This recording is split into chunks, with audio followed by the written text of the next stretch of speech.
ইয়েমেনের ইরান সমর্থিত বিদ্রোহী গোষ্ঠী হুতিদের বিরুদ্ধে শনিবার থেকে বড় পরিসরে হামলা শুরু করেছে যুক্তরাষ্ট্র। এতে ১৯ জন নিহত হয়েছে।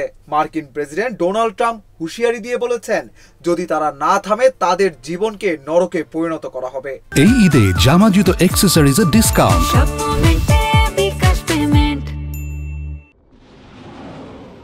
বার্তা সংস্থা রয়টার্সের তথ্য মতে লোহিত সাগরে চলাচলকারী ইসরায়েলি জাহাজগুলোতে দীর্ঘদিন ধরেই হামলা চালাচ্ছিল হুতি। এর প্রতিবাদে হুতিদের ওপর পাল্টা হামলা চালাচ্ছে যুক্তরাষ্ট্র।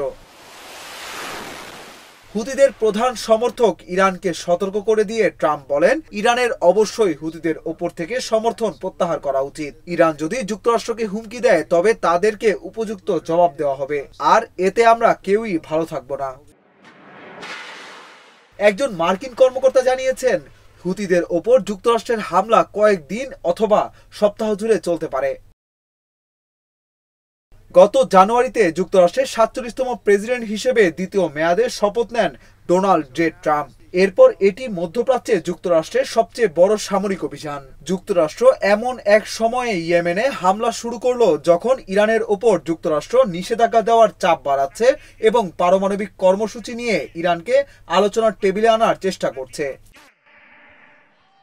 এদিকে হুতিদের রাজনৈতিক ব্যুরো যুক্তরাষ্ট্রের এই হামলাকে যুদ্ধাপরাধ বলে অভিহিত করেছে। তাদের আশঙ্কা, যুক্তরাষ্ট্র তাদের হামলা ইয়েমেনের উত্তর প্রদেশেও সম্প্রসারিত করতে পারে।